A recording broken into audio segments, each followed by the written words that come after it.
మీ business ఏదైనా మీ ఊర్లో promotion చేయాలంటే అది సుమన్ టీవీతోనే సాధ్యం. ఇప్పుడే సంప్రదించండి.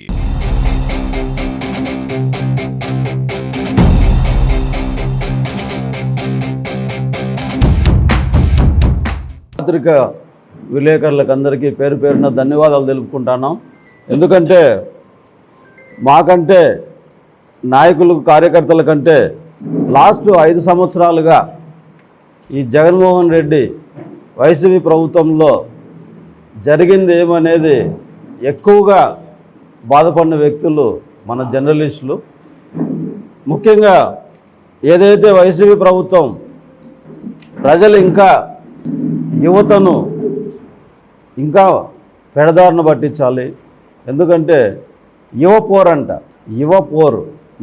అంటే ఏంది అంటే ఇప్పుడిప్పుడు గాడిన పడుతున్న యువతను మళ్ళీ డ్రగ్స్ వైపు మళ్ళించడమా, నిరుద్యోగం వైపు మళ్ళించడమా, ఇప్పుడిప్పుడు ఆత్మగౌరవంతో కొంత మన గవర్నమెంట్ వచ్చిన ఈ 9 నెలల కాలంలోనే వాళ్ళకు ఒక భవిష్యత్తు మీద ఆశ కలిగింది. ఏమంటే మన ప్రభుత్వం వచ్చిన అధికారంలోకి వచ్చిన ఈ 9 నెలల కాలంలోనే 6,15,000 కోట్లు పెట్టుబడులు మనకు ఆంధ్రప్రదేశ్కి వస్తున్నాయి. తద్వారా 4 లక్షల ఉద్యోగాలు వస్తున్నాయి. దీంతోపాటు మన యువ నాయకులు, మన ఎడ్యుకేషన్ మినిస్టర్ నారా లోకేష్ బాబు గారు డిఎస్సి ప్రకటించడం, దానికోసం అందరూ ప్రిపేర్ అవుతున్నారు. దాంతోపాటు గ్రూప్ 1, గ్రూప్ 2 ఉద్యోగాలు ప్రిపేర్ అవుతున్నారు నిరుద్యోగ యువత. ఈ చరిత్రహీనమైన ఈ వైసీపీ ప్రభుత్వం, ఈ చరిత్రహీనుడైన ఈ జగన్మోహన్ రెడ్డి ఈరోజు యువపోరని మళ్ళీ పెట్టినాడు. అంటే ఎక్కడ వీళ్ళు యూత్ ఉద్యోగాలు వచ్చి, ఎక్కడ వీళ్ళు బాగుపడి, ఎక్కడ వీళ్ళ అమ్మా నాయన గారు సంతోషంగా ఉంటారో, వాళ్ళ ఫ్యామిలీలు వాళ్ళ భవిష్యత్తు ఎక్కడ మంచి జరుగుతుందో, ఎక్కడ వీళ్ళు మంచి బాగుపడిపోతారని ఒక దురుద్దేశంతో నువ్వు పెట్టిన యువపోరే తప్ప దీంట్లో ఏదైనా ఒకటి ఉందా? నువ్వు చెప్తాన్నావు ఫీజు రీఎంబర్స్మెంట్ కోసం. ఫీజు రీఎంబర్స్మెంట్ డబ్బులు రాలేదని కాలేజీలో పెట్టాలయ్యా, అడగాలయ్యా. మాకు ఫీజు రీఎంబర్స్మెంట్ ఇవ్వండి గవర్నమెంట్ నుంచి. నువ్వు ఎందుకు అడుగుతున్నావు?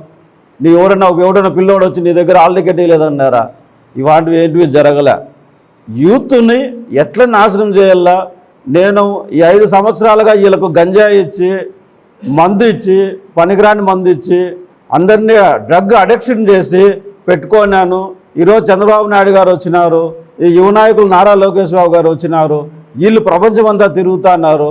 మొన్న ఒక్క మీటింగ్లోనే ఈ 9 నెలల కాలంలోనే 6,15,000 కోట్ల పెట్టుబడులు తీసుకొచ్చినారు.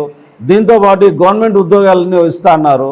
ఇట్లయితే ఈ 11 ఉన్నది కూడా ఏడ ఒకటికి పోతాదో అని, ఆ యూత్ ఏడ బాగుపడతారో అని, వాళ్ళ అమ్మా నాయన ఏడ సంతోషంగా ఉంటారని ఒక దురుద్దేశంతో పెట్టే ఈ యువపోరు తప్ప ఇంకేమన్నా ఉందా అని ఈ పత్రికా ముఖంగా మిమ్మల్ని అడుగుతున్నాను. రెండవది, మేము 2014-19 సంవత్సరంలో 16 లక్షల మందికి మేము ఫీజు రియంబర్స్మెంట్ ఇచ్చినాం.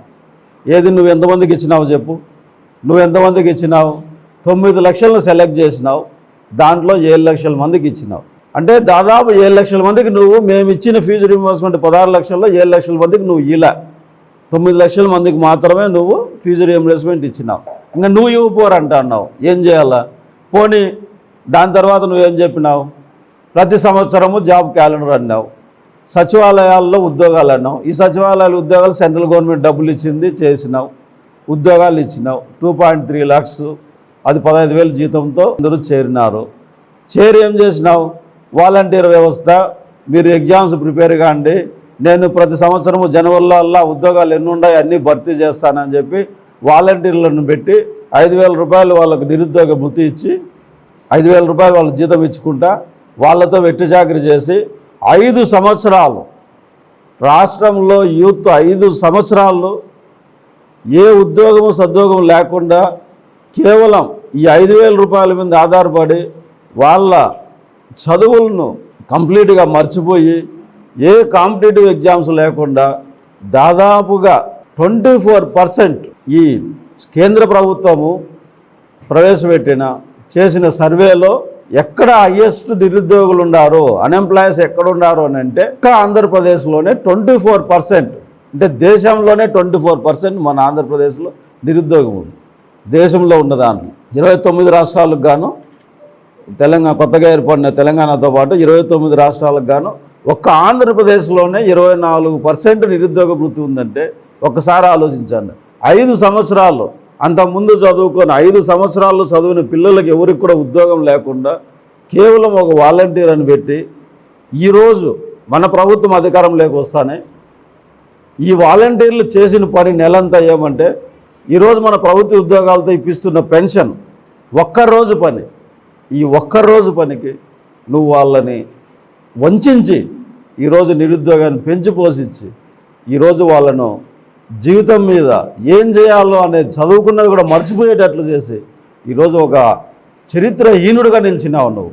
ఒక 5 సంవత్సరాల్లో చదువుకున్న పిల్లలకి ఈరోజు ఒక డ్రగ్స్ వైపు కంప్లీట్ ఎక్కడ చూడు గంజాయి, ఎప్పుడూ చూడని ఎప్పుడూ తెలియని తంబోలపల్లి నియోజకవర్గంలో కూడా గంజాయి పట్టుబడింది.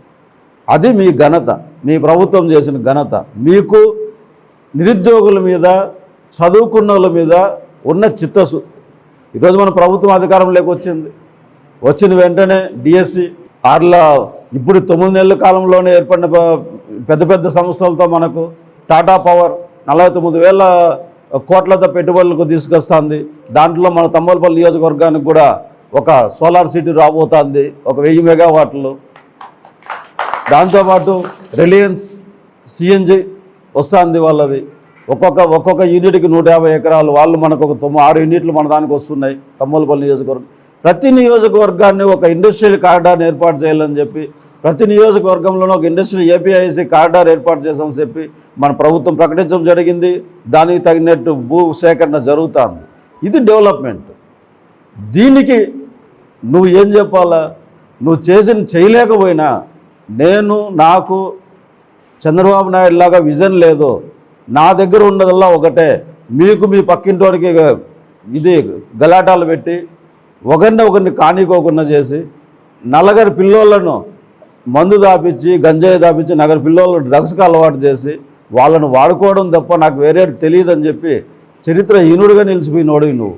ఈరోజు మా ప్రభుత్వం మీద మా మీద ఫీజు రియంబర్స్మెంట్ ఇవ్వలేదు, లేకపోతే హాస్టల్కి ఇది బీసీ హాస్టల్ ఎస్సీ హాస్టల్కి యూజ్ చేయలేదు. ఇవన్నీ నువ్వు మన బడ్జెట్ కనీసం నువ్వు ఒక ప్రతిపక్ష నాయకుడు అనేది కూడా మర్చిపోయినావు, ఒక ఎమ్మెల్యే అనేది మర్చిపోయినావు, ఒక ఎక్స్సీఎం అనేది మర్చిపోయినావు.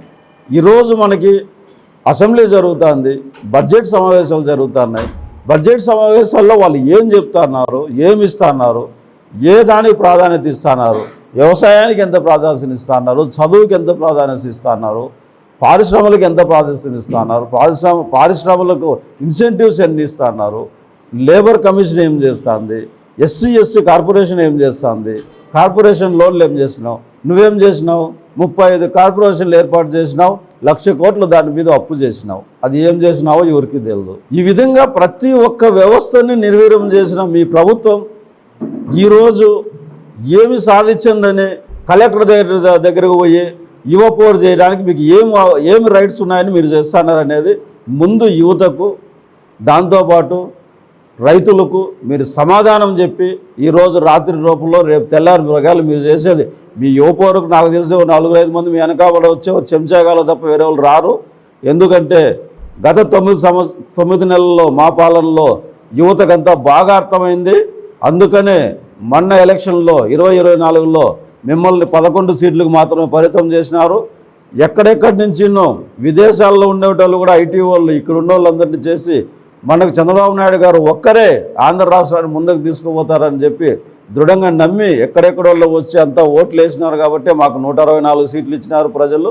మీరు ఇవన్నీ ఏం జరగవు. ఈరోజు రాత్రి లోపలైనా మీరు రైతులకు యువతకు క్షమాపణలు చెప్తే ఎంతో కొంత మీకు ఓట్లేసిన జనాల కన్నా కొంత సంతృప్తిగా ఉంటారు. అదొక్కటి చేయమని చెప్పి విజ్ఞప్తి చేస్తున్నాం.